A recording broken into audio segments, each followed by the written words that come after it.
Tonight's top story, minimum wage war. The governor admits it's going to be even harder than he thought to raise New York's minimum wage, now that the president is proposing an even higher pay scale. Pat Bailey explains what it could mean for people waiting for a bump in their paycheck. Raise the federal minimum wage to $9 an hour.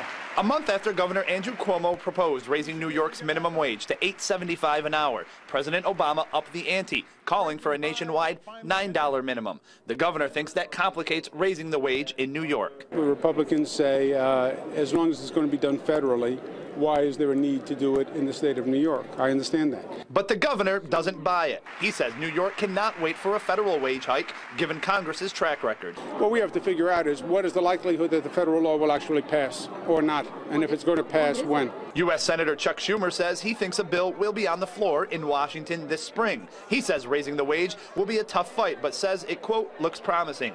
Despite that, Schumer says each state should act and not wait. I think each should go.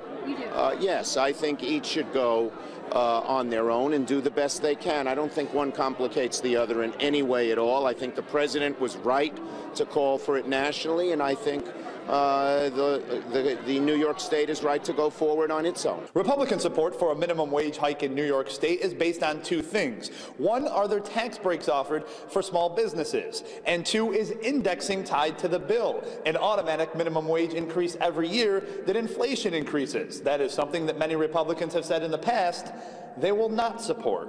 A report done last month by the Fiscal Policy Institute showed raising the wage to around $9 an hour in New York will spur nearly $1 billion in new revenue.